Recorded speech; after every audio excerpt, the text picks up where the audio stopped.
I think we're live. Anyway, we should be by now. Anyway, hello everyone. I am HP Holo. I write books. I also interview people who also write books.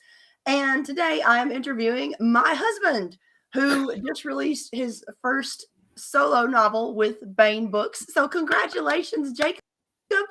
Thank you. As you can hear in my best Aquafina impression tonight. So Jacob, there might come a point where you have to carry this with your own charm. So Oh no, we're doomed. We are absolutely doomed. We are. Oh my gosh, it's gonna be a night, you guys. Jacob, if I happen to actually lose my voice, I will ask you questions in the chat, and we will work at it from that way. But anyway, hello everyone. I'm gonna have Jacob introduce his book and everything in a second. It is the DYSON File, which is book 5 in the Gordian Division series. Before we get that started, though.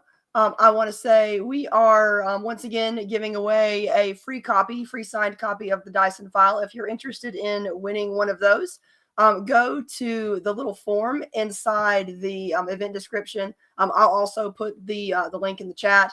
Also, since it is Veterans Day today, first of all, a great stuff's falling behind me. Oh my gosh. First of all, a great thank you to all of our veterans.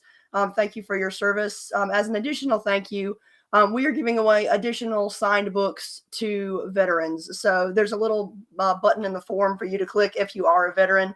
So just fill that out. Dazzle, what are you doing? We have a new cat. He's being very exciting. Anyway, if you're a veteran, mark it in the form, and we will draw an extra book from amongst our veteran viewers. So let me get this going. And Dazzle, we might have to kick you out. Anyway, those of you, you have probably noticed that we have a new background guest. His name is Dazzle, and he is chaos. And if he is too chaotic, he might actually end up getting booted from the room. So, excuse me for a second. Sir. In perfect Dazzle character, he was trying to eat a thumbtack. All right. So, now we got the DYSON File. So, Jacob, tell us what it's about. So the DYSON File, as you said, it's book 5 in the Gordian Division series, which most of those books are co-authored with David Weber. And the file books within the Gordian Division series are sci-fi police procedurals. So they star Detective Isaac Cho and his somewhat trigger-happy deputy special agent Susan Cantrell. And he has reasons for it, though.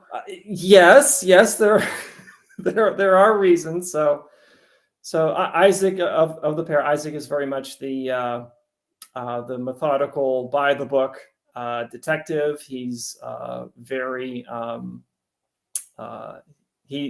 he's dogged and relentless in his pursuit of justice. And Susan, Special Agent Susan Cantrell, since her background is in counterterrorism ops, she tends to gravitate towards blowing up her problems. Mm-hmm. And so they are the two characters I have had the most fun writing ever. And this is the third book in the Gordian Division series to star them. And David let me fly solo for this one. This one starts with what appears to be the suicide of a high-profile engineer. The engineer is involved with the DYSON Realization Project, which is a project that will tear apart the planet Mercury to create a solar-collecting megastructure. And the suicide is initially treated as a potential homicide, and detectives are sent in to evaluate the situation and find that things are amiss. And the more they look at the matter, the more they find to be amiss. And it takes them to many eccentric parts of the setting. That's actually one of my favorite parts of this one because you get to see some genuinely weird and almost whimsical elements of the society, and we can talk about some of that later. The first thing I want to ask you though is, you mentioned that Isaac and Susan are amongst your favorite characters to write. What makes them in particular some of your favorites? They have a really fun dynamic. So first of all, they there's the contrast between the two. That Isaac is very much these are the steps that we need to follow. We trace through the various evidence trails until we hit a dead end, and then we search elsewhere. And while he'll get frustrated, he won't really ever stop. In fact, this may be in one of the books where his personality is that if his boss were to try to pull him off of case, he would very mournfully say, but it's not, I'm not done yet. I haven't found the criminal yet. So that's his relentlessness and his thoroughness are kind of his superpowers. Susan, on the other hand, she tends to approach matters. First of all, she's not experienced as a detective, and she's kind of learning, primarily learning from Isaac. But she also brings a kind of outsider's view and to problem solving, which does not always involve explosives, though sometimes does. The dynamic between the two is a lot of fun. Also because they come from two different societies. They're part of an officer exchange program. There's kind of a contrast between their backgrounds there. Because the Gordian Division series is multiversal. They come from two separate versions of Earth. And Isaac comes from a society that is very far into its post-scarcity stage, and has basically got its stuff in order for the most part. I mean, there are plenty of seedy corners, but overall the society functions, and it functions very well. The admin, which is where Susan comes from, is kind of entering into the post-scarcity phase and is not having a great time of it because of the societal upheaval that it's causing. They also have essentially existential threats that they have to deal with, primarily from basically terrorists using very advanced technology, advanced to us in they've got like nanites that eat people. So yeah. That. And so those are the kinds of people that Susan is used to dealing with, and they deserve the bloody ends that she administered. But now she finds herself in a new situation, and as Isaac has stressed in the past, we bring in, whenever possible, we bring in the perpetrators alive. So no, Susan, you're not allowed to blow up your problems. Yeah. The other thing about these two characters is that while initially, and you see some of this in the DYSON file, but you see most of it in the first time the two characters appear in the series in the Janus file, where initially it appears like they're really not well suited to be teamed up. But the kind of the little secret is that they are actually almost perfect for each other, both professionally and romantically. But they're so dense and so career focused, they don't see it. I love that about them, though, because you get little nuggets that they might start noticing each other, and then a murder happens or something. Yeah, I enjoy those little teasing moments.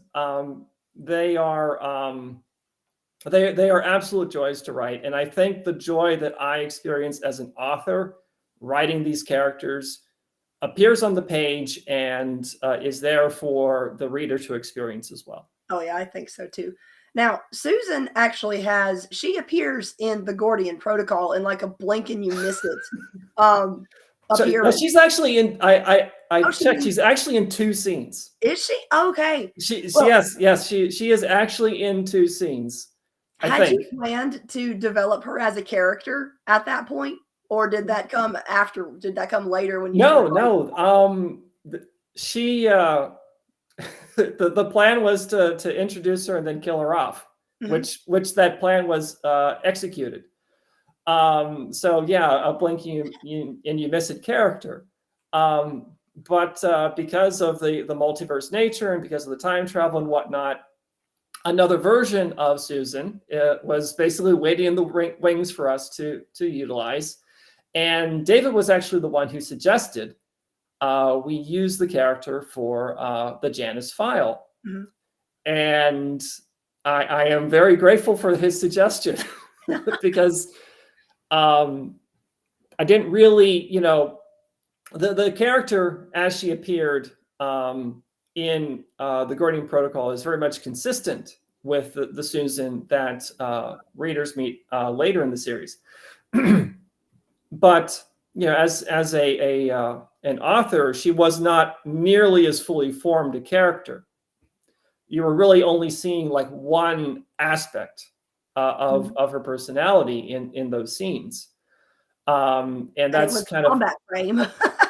Yes, yeah. I mean, she was, her connectome, the neural map of her mind was inside a heavily armed death machine, which sometimes also happens in the file books as she can transfer from different essentially her general purpose synthetic body to more specialized combat frames.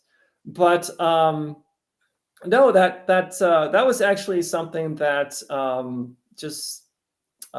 it came about as we got deeper into the series, and I had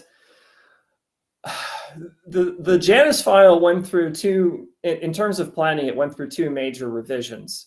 And the first one was very much set up to be a thriller rather than a police procedural. Right, I remember that. And we turned in that proposal to Toni Weisskopf, and she said, "I want a police procedural. This is a thriller. Jacob, go read 87th Precinct novels. Ed McBain, go check those out. Read about 10. Come back." I'm like, okay. And then I started reading the Ed McBain's 87th Precinct novels, and I'm like, aha!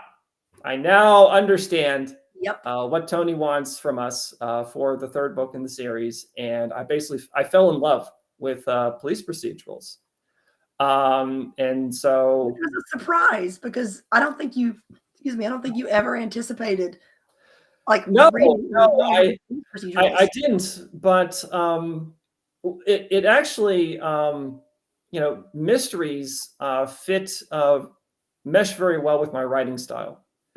And I actually do more planning for the file books than I do for any other type of book that I write.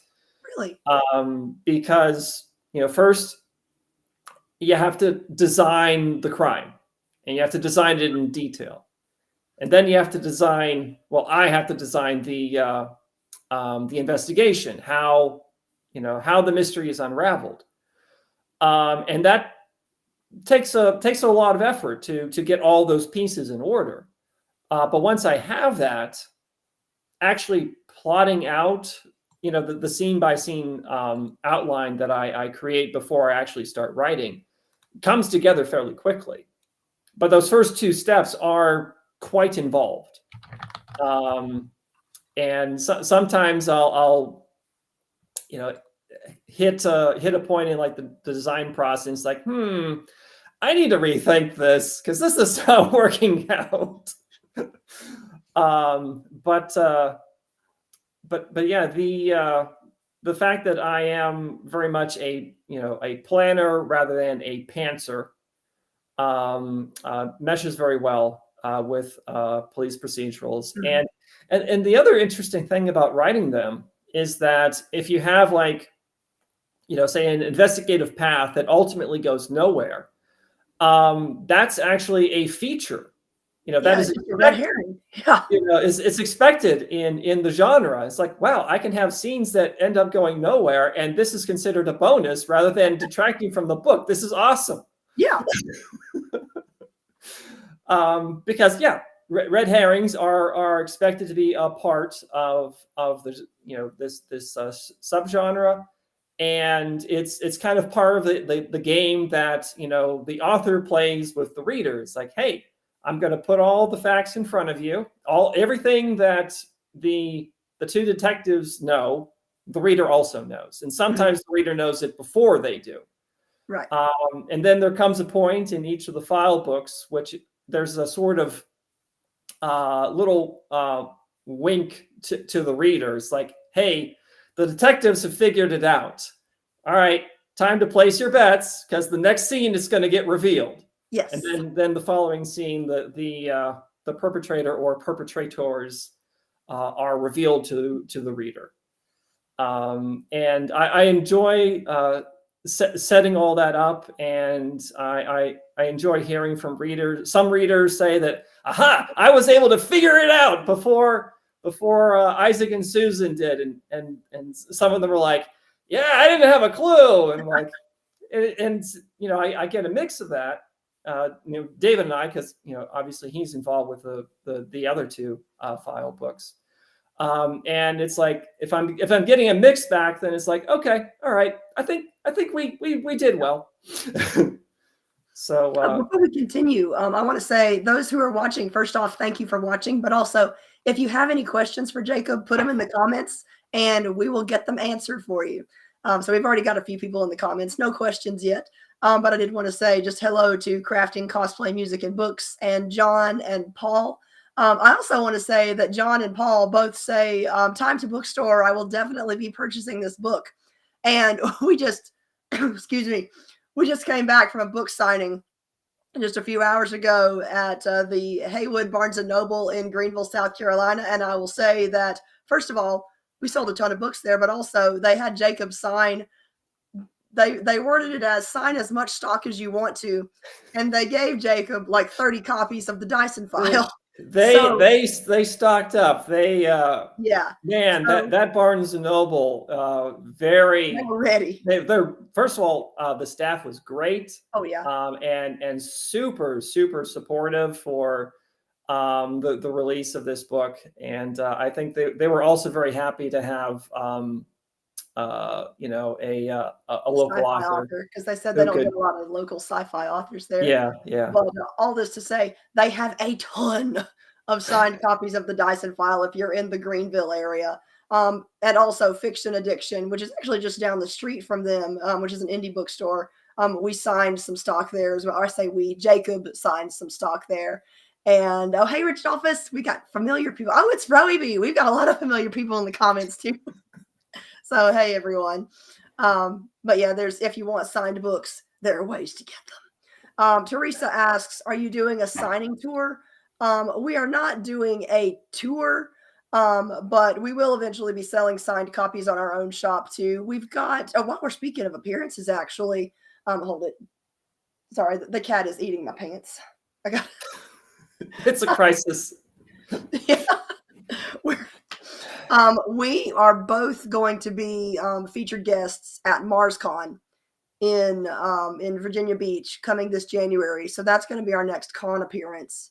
And then I will send out notifications about future ones too. But we're always at Fantasy. We're always at LibertyCon. Yeah, but no signing tours, unfortunately, just because we can rarely make it work in our schedules to do a big tour. Though I would love to. That'd be super fun. I love travel.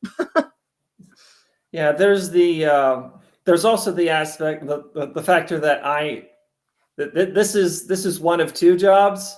Yeah, that's true. And I literally take time off from one job to work on the other job sometimes. And so Sure. Yeah, finding the time to do something like a book signing tour would be it would be a challenge. Yeah. And Robert says, love the series. Very excited to see it continue. Please let us know if you get anywhere further up the East Coast. That is our aim. We would like to do more appearances as the series continues and as we have more books out.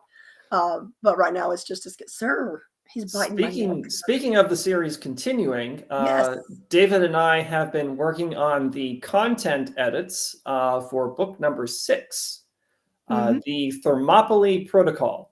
And we've seen some tentative cover art too, right? Yeah. Yes. Yeah. I think that's another Kurt Miller cover. Yeah.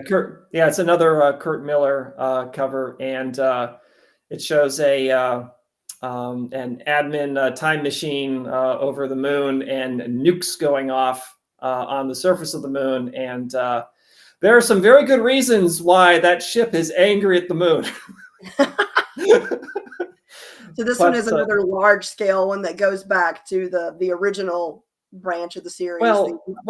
Yes and no, because the Thermopylae Protocol actually features the main cast of both the protocol books and the file books. So Isaac and Susan are in this one and do contribute to resolving the existential threat of this particular protocol novel. No, that's cool. So people who have read all 5 get a little bit of reward in this one. I haven't actually read this one yet. I usually read all of Jacob's books before he submits them, but we just had so much schedule craziness going on between both of our writing schedules that I just didn't have time to do it this time. So I'll be as surprised by you guys by the Thermopylae Protocol.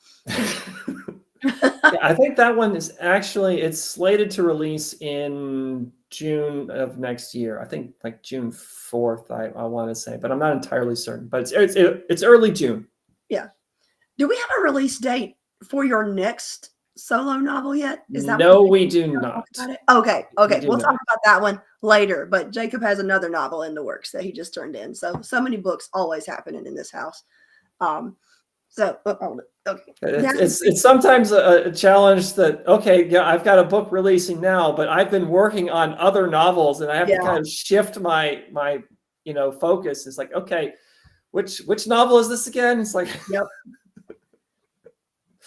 So here's a question for you. Now, this is your first solo novel, both for Baen and in the Gordian Division series. How was the writing process different from working with David on a novel in a universe that is still a collaborative universe ultimately? So as the Gordian Division series has progressed, David has been kind of giving me more and more freedom to, kind of do my own thing. And the Janus file and the Velto file, the vast majority of those books, I wrote the first drafts on. Mm-hmm. We collaborated on, plotting out the books, but I did the bulk of the principal writing. So it wasn't a huge leap to go full solo in this book series. So for this one, I put together I want to say it was probably 2,000 to 3,000 word proposal. David reviewed it, gave me the thumbs up, and then I submitted it to Baen. Tony decided to buy it. I then wrote it. Once I had the first draft cleaned up, I handed it over to David. He reviewed it. I did a little bit of touch up based off of his feedback and then submitted it. So he was involved in those kind of bookends on the project, but other than that, I pretty much did my own thing. Cool. Yeah. Now we know that you two work together on Thermopylae coming out. Do you plan to do any further collaborations in the file books, or are those solo Jacob Holo novels from here on out? So we have the Thermopylae Protocol represents the only open contract for the Gordian Division novels. So that satisfies all open contracts for that series. If there are we are talking about doing more in the series, but that is not an official project yet. And there's possibility of me doing more solo work in it, and there's certainly possibility of Dave and I collaborating on additional books. But that is the future is unknown at this point. And you've got other projects to work on. Yes, I do. We can talk about that some too. But before we go into that, I actually want to show off a cool comment in our chat section. Robert over here has some great praise for the series and says, it's the best new science fiction series in quite a few years. Wow. I recommend it regularly to folks who enjoy science fiction. It's especially cool that you have essentially two distinct and equally cool casts of characters who occasionally interact, but the protocol and files lines have quite distinctive feels. Yeah, and that's very deliberate. So when we were working on the second book in the series, the Valkyrie Protocol, we very much went big. It was a pretty significant escalation in terms of the size of the conflict. Not so much the stakes, because again, we were dealing with an existential threat to all reality. Yeah, it's hard to top that, but in terms of the actual way that it played out, we went from in the Gordian Protocol having a dogfight between like 8 different militarized time machines to a fleet action involving like 300 time machines and a time traveling battle station too. So if we were to try to keep like one-upping ourselves with each protocol book, we would eventually run out of apocalypses to have our main cast deal with. So it made sense for us to kind of, instead of trying to like continuously one-up ourselves, to kind of have sort of like a sine wave and have more more tightly focused, more intimate storylines, and that is part of the reason why we have the protocol books and the file books as two sort of sub-series within the overall Gordian Division series. I think that works out really well. One of the really nice things about the file books is that because we're not dealing with like, oh my gosh, it's potentially the end of our reality, we need to deal with this problem. There's breathing room to learn a lot more about the setting and the people. And I think that Siskov and admin as societies comes across very vividly in the file books, more so than in the protocol books, because the stakes are just so high. So that's what the characters are focused on. Oh, you're finished. Okay. Sorry. Dazzle's trying to drink my drink. Sorry. This is life with Dazzle, you guys. There's always interruptions and always chaos and always bites. All right. I had another question for you, but it fell right out of my brain because of Dazzle. But we do have a question from Rich Dolphus, who says, I feel like I asked, but I've forgotten. Jacob, have you ever considered writing in the gamelit / lit RPG genre?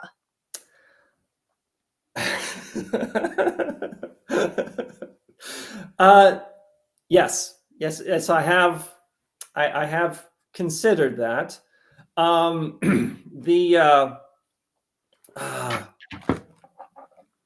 In my copious amounts of free time. Yeah.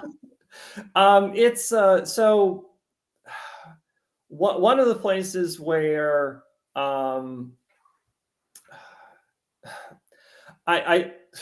geez, how to address this? There's like so many layers to this onion.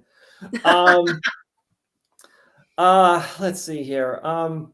Well, I'm so proud of you for using that metaphor, by the way. Guys, I finally got him to watch Shrek. it's been an accomplishment. He's never seen Shrek before until last night. Not last night, last week. Anyway, I'm proud of you, Jacob. You made a pop culture reference. But I mean, yes, it is. It's definitely a genre that I am very interested in writing in. There's a lot on my plate right now. Now, one of the ways that I have been able to kind of dabble in that genre is by assisting Heather with her writing in a game lit RPG, various works. And so for a series that she is getting close to starting working on book 1. Yep, I started next week or the week after. I am doing her stats. Yep, because I hate numbers, and he's an engineer. We blend well. He just does all the numbers for me. So I'm not like full on writing game lit or lit RPG, but I am assisting someone who is writing game lit. And so yeah, I'm bringing the numbers and the some of the rule sets to those. I think it's right now you're planning a trilogy. Yep. But yeah. So, but there are actually let's see here. There are 2 game lit concepts. Series concepts that I have discussed with Tony Weisskopf, who's head of Bain Books. And I think she would be open to pursuing either of those. It's just, I got a lot on my plate right now. Yeah. And yeah, in my copious amounts of free time, yes, I would very much want to write a game lit series, but I can make no promises. Genre.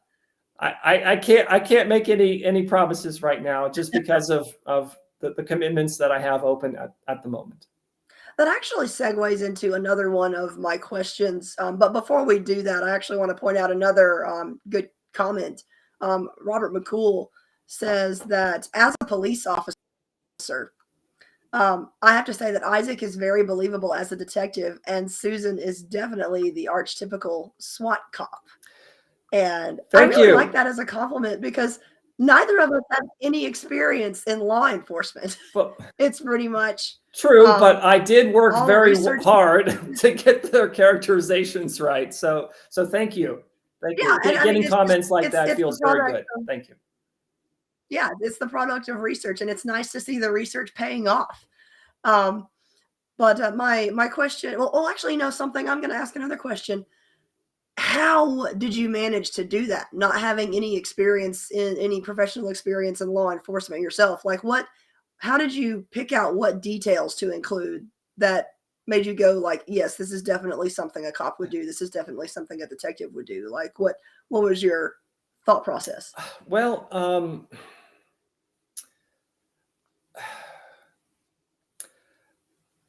the Ed McBain novels are really, really good, and I absorbed a lot from them. And really, that was that style of how those characters approach the problems that they're faced with. A lot of that DNA ended up with primarily with Isaac and with the Themis division as a whole. As far as Susan's characterization, there wasn't a whole lot of research on that aspect. It just I went with what felt right for her character, and your instincts were good. Yeah. So yeah, but Isaac was there's a lot of 87th Precinct DNA in how Isaac approaches his cases. Mm-hmm. Now I want to go back to the question I was going to ask before. Speaking of game lit and lit RPG, there's a really these aren't gaming novels. Well, with the exception of perhaps the second one, which is set at an interdimensional gaming tournament. But there is a gaming undercurrent, and like some of the characters are gamers. You sometimes see them playing their world's equivalent of Far Future D&D or their equivalent of Mech Warrior and stuff. And I was curious. Well, I guess I already know the answer because I live with you. But for those who don't live with you, why is it there?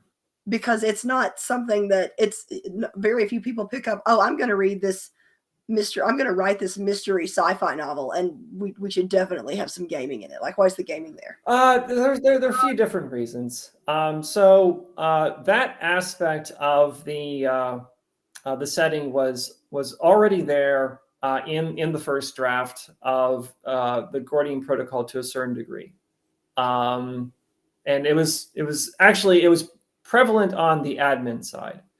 There really wasn't anything on the SysGov side, but there were only 2 SysGov characters prevalent in that book, Rybert and his integrated companion, Philosophus.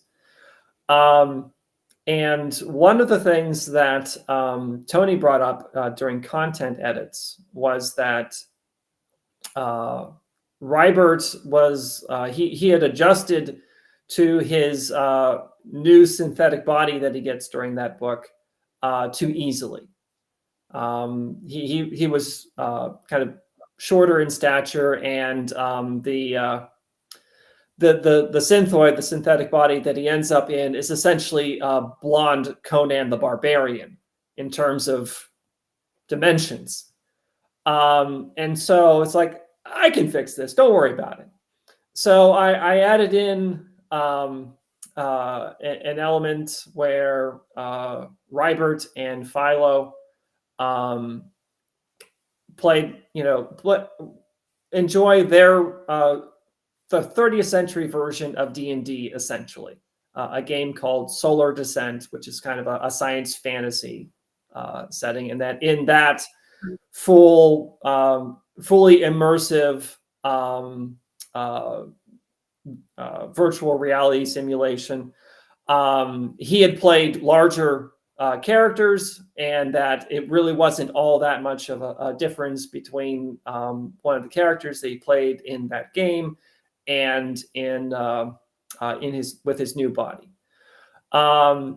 So from an early stage, both of the superpowers, the time traveling superpowers in the series, had that sort of gamer element to their culture. Also, I'm a gamer, so I see this as like, okay, I can do more with this. And I did more, and then I did even more, and no one told me to stop. So I just kept doing more of that. So that's why in the Velto file, essentially the B plot is a cross-dimensional gaming tournament, and that the A plot is death threats that have been received by a star visiting player, and Isaac and Susan trying to figure out what's going on there, and before the killer decides to strike, and that the other thing is that both Isaac and Susan are avid gamers, and this is one of the aspects where they both enjoy playing games in their free time, and a lot of the scenes where they're just sort of like chilling, and they're meant to be like kind of fun character building scenes, feature them playing games. Cool. So, were there any particular real world games that you based their games off of? Well, you know the when answer you were going to this. Oh, I know, but I'm asking for the people who are watching. Okay, so there are a few different games that show up within the Gordian Division series. So Solar Descent is the first one that gets mentioned, and it's essentially a fully immersive version, a science fantasy version of D&D. There's also Veltal, which is it's a real-time strategy game, and it has some influences from a few different places, like Master of Orion, Sins of a Solar Empire. There could be some StarCraft 2 in there as well, because I watch. I recognize the StarCraft. I watch way too many StarCraft tournaments. Oh man, you guys, we went on family vacation, and what we do for my family vacations is we all pile up in one house, and we just hang out and interact, and every now and then someone different gets to pick what we watch that night. Well, one night it was Jacob's turn, and Jacob picked a StarCraft tournament. And that's not entirely true. Okay. Well, I left, so I don't remember the full evening. I just went to play Pokemon games or something. But at some point I came back and it was just Jacob and my dad. Everyone else was gone. Your dad had asked to see something that, hey, let's watch, pick something, Jacob, pick something that you normally watch, and I'll watch it with you. And so I'm like, are you sure? And he's like, oh yeah. And so brought up a video of one of the more recent StarCraft 2 tournaments, which, yeah. And Dad enjoyed it, which surprised me because he's the sports guy, But it is a sport. It is a sport. Well, I mean, he's a football kind of guy. He's the kind of I know, but look at StarCraft and think, oh, that's a sport. See, I'm the somewhat not normal is not the right word, but it's like my sister has a baby, and so we watch a lot of Bluey, and I'll just sit down and watch Bluey. That's my jam. I love it. And then to continue with the original question, the other game is Mech Master, which is a collectible card game that Isaac and Susan will play occasionally. And its rule set is influenced from Digimon the card game. So instead of a Digimon evolving to higher and higher levels, the mechs are combining. So yeah, I really liked the way you adapted that rule set. Did you ever think you would end up being a fan of Digimon the card game? Not until you introduced it to me. Yeah, I basically wanted to collect the cards because they were pretty, but I needed an excuse to buy lots of cards. And so the guys at my comic shop said that the rule set was really well designed. And so I went to Jacob and was like, hey, Jacob, they say this rule set is really nice. You want to try out the game? And now we spend a stupid amount of money on Digimon cards. Well, it is a very well-designed game. We need to get back into tournaments again. We used to compete in tournaments. In our copious amounts of free time. It's a running theme. Yes. All right, I had another question. Go ahead. And see, I want to make sure I haven't missed any questions in the comments. And I think we're good there. So my other question that I wanted to ask, especially we're getting down to the last 15 minutes, upcoming projects. Would you like to talk about your next one? All right. So we already touched on one of them. So Gordian Division 6, the Thermopylae Protocol. Dave and I are working on the content edits. We're pretty close to being done with that and turning it in. My next solo novel from Baen Books doesn't have it's not in the release schedule yet, I don't think, but it is called Freelancers of Neptune. It was formerly known as Shattered Soul, for those who have seen me mention that occasionally. Yeah, but it was actually too close to a. I think Richard Fox. Richard Fox has a Stars, I think. is the name Pardon? of the series. I think the name of his series was Shattered Stars or Shattered Sun, either like Shattered Star. I have completely forgotten the name of it. It's Shattered. Anyway, it was too close, and he was first in the release schedule. So Tony's like, you need to change your title, Jacob. I'm like, okay. So I threw her a few options, and she picked Freelancers of Neptune, and it is the elevator pitch is Firefly meets Larry Niven's Ringworld. And I think the tagline that I'm going to be proposing is the solar system ain't what it used to be. I think this one is my favorite thing that you've written. Like, I like everything that you've written, but in terms of the genres and storytelling styles that I enjoy, like this is the one that I vibe with the most because it's, it's got a scrappy crew in a somewhat whimsical far future. And the science, like the science is hard science, but it often reads like science fantasy because some of the things they've done with it are just so wild, and I love it. That's my favorite. Well, I mean, one of the characters is a former space pirate cat girl. Yeah.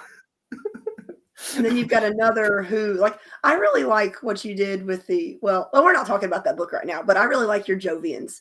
I'll leave it at that. I really like the way that entire race isn't even the right word, or species isn't the right word. Well, that entire group. They're essentially a kind of a transhumanist branch of humanity where they've transitioned into not only just synthetic bodies but kind of a mental copying. So a single person is occupying multiple bodies. Mm-hmm. It's really cool. Oh, we actually have a good question from John. Is it related to the Dragons of Jupiter? No, it is not. The Dragons of Jupiter is, yeah, I can see where that could be confusing, and I'm sorry, but for those who have only discovered Jacob through this series, the Dragons of Jupiter was the very first book we released, and by the way, you can get it free for signing up on our newsletter. So go to our website at holowriting.com and do that, and you can get updates and stuff. But there was a point where you were considering writing a sequel to it, but it's one of those projects where it's because there's so much else to write and other contracts in the works, it's kind of fallen by the wayside. Yeah. And you can continue because my throat is going. Jacob.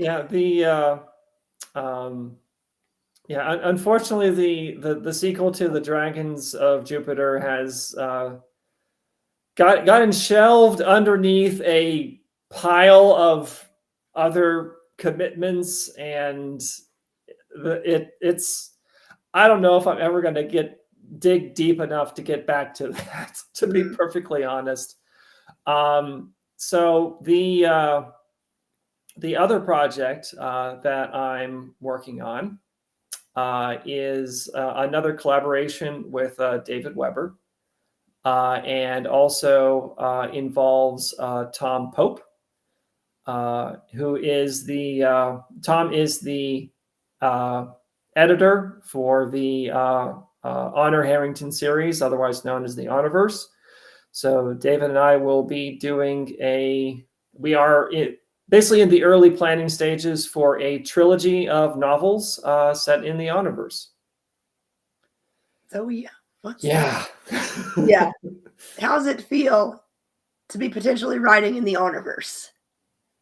Well, pretty darn good.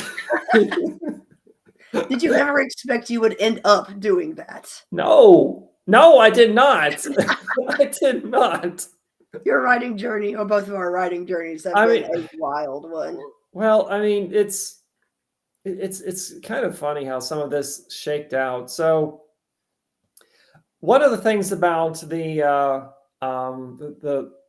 GORDIAN Division series, and I know a lot of people have already heard this story, but it's a good story. So I'm just going to tell it again. I had originally, when David proposed that we write that series together, what he didn't know is that I had once sworn that I would never, ever, under any circumstances, write time travel. And so, of course, my response to him was, "Well, yes, David, I think this is a wonderful idea." And now we're wrapping up book 6 in the series. And the first time that David asked me to write in the Omniverse was actually for one of the anthologies. The anthology, this is a future anthology. There isn't a contract for it yet. It's sort of like, it's kind of being planned at this point. And I almost turned him down. And then your wife said, well, and that was it. And part of it is because I have a tremendous amount of respect for the Omniverse. I feel that the Omniverse is the best constructed science fiction setting ever. Not currently being written. I think it's the best constructed science fiction setting of all time. And because of the amount of respect that I have for the setting, I was very, I was doubtful of my ability to write in it to the level of quality that I felt it deserved. Mm. And so initially I was, and part of it is also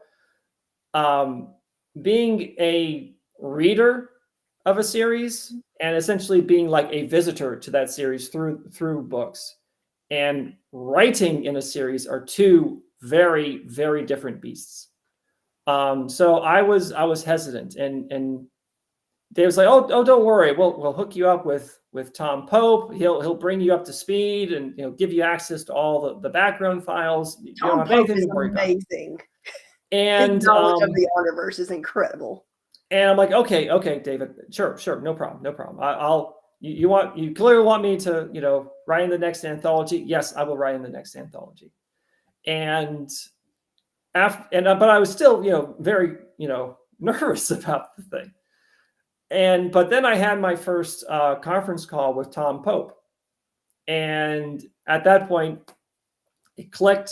Mm-hmm. And it's like, aha, now I know how this is all going to work. Now I know that Tom Pope absolutely has my back when it comes to all the deep lore in the setting.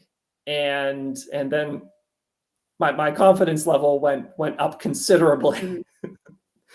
So yeah. You had a lot of fun working on it too. Oh, Tom is Tom and I are like two peas in a pod. We just understand each other. We immediately got each other. We were like very quickly went from meeting for the first time virtually to being very good friends. Mm-hmm.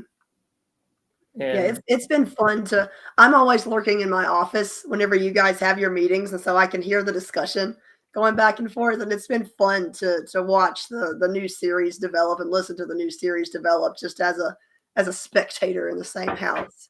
It's going to be a good series. And Teresa says, "I'm excited to read your addition to the Omniverse," and I'm excited too because I have a great Tuckerization in it that I'm looking forward to. You cannot reveal it yet. I know. I'm just okay later. There's a funny story behind it though. Can I tell the first part of the story? Sure. Go ahead. Okay. And I believe it's the DYSON file. It's one of the file books. It's Janice. It's Janice. Okay. Well, anyway, there is a section of the book where there's reference to a giant lake of methane on some kind of planet. And he joked that he was going to name it Lake Heather. And I was totally on board with this just because I think it would be hilarious to be named after a lake of farts in a novel. And then I read the novel and he didn't do it. And I got so mad that there wasn't a Lake Heather fart lake. And I've held it against him ever since. And so he decided to make up for it by including my name as a character in the upcoming series, and he's told me what's going to happen to my character, and I very much approve. So you did good, husband. So let's see here. We have some questions from Robert Kelly. First off, he asks, could you let us know which bookstores have the extra signed copies? And had you said something about being a vet at the beginning of this? So first, I'll answer the vet one first. We're doing a signed book giveaway. To enter it, go to, I actually need to put the link in the comments, excuse me, Dazzle, but there's on the event description, wherever you're watching, the link will be there, but I'm also about to put it in the comments. Fill out that little form. There's going to be a little radio button for you to mark if you're a veteran. We're giving away extra copies to, or we're entering veterans in for extra copies. So, or my brains are not working, and Dazzle is chewing on me. As I understand it, we have two books we're giving away instead of one this time, and one of the giveaways will be for veterans only. Yes, there we go. So that is much more efficiently said. Thank you, Jacob. As for the bookstores that have the extra signed copies, the Barnes & Noble on Haywood Road in Greenville, South Carolina, has some. There's also Fiction Addiction, also in Greenville, South Carolina, that has the extra copies. And then we also routinely keep copies of all of our stuff, indie and traditional, stocked at Tangled Web in Spartanburg, South Carolina. They don't have copies of the DYSON file yet, but they will be getting them at some point. So, but for right now, the Greenville ones are the ones that have signed copies. And I believe that Fiction Addiction allows you to order them online as well. So, and then we also have a shop. They're not on our shop yet because everything is slow for me and I run our shop. But we have a Shopify shop that you can access at store.holowriting.com. And I'll put that in the chat as well, where you will eventually be able to buy signed books there. So I'm going to put links in the chat right now. And we are actually getting pretty close to the end. So, Jacob, do you have any other stuff you'd like to add before I wrap us up? I'm typing. Really. Okay, 1 second. You make some interesting noises. I got to look up a thing. Make some interesting noises. I mean, really, we've. Okay, I put links in. All right. So, okay. So, Dazzle, what are you doing? Dazzle is very chewy tonight. So, that's anyway, something that we're trying to get him to. Yeah, you're trying to doing. Yeah, he's 11 weeks old, and he's a little bundle of chaos, and now he's chewing on his own tail. Like, what the heck, cat? He's very well behaved most of the time, but he does like to chew on people and also step on my face when I'm trying to sleep. So that's something we're trying to train out of him. But let me take this off here. And all right, so it is 8:59. So I'm going to start wrapping us up. Thank you, everyone, for watching. Again, if you want to try to win a signed copy, please go to the link in the comments or on the event description. Fill out the little form. We will select a random winner, one random non-veteran, one random veteran, and get that to you signed ASAP. We are both, the DYSON file can be found everywhere good books are sold, and at the various bookstores we've been discussing, which is kind of in that same category. Man, I'm tired. It's been a day. It's been a long day. It's been a long day. It was like a 4-hour book signing. It was a whole ton of fun, but it's also one of the reasons I'm losing my voice, because I chattered the whole time. And so we're going to be appearing at MarsCon. We're going to be at Fantasy and LibertyCon next year. There's another one, but I don't think we're officially guests at it yet. But anyway, if you're in Texas, we are very, very likely going to be at PCon next year, which I love that con name. I'm going for the name alone. But I think any other book release news, we already covered that. Yeah, I think we have covered all the important stuff. So once again, thank you everyone for watching. Jacob, do you have any final words for everyone? No, I'm out of words.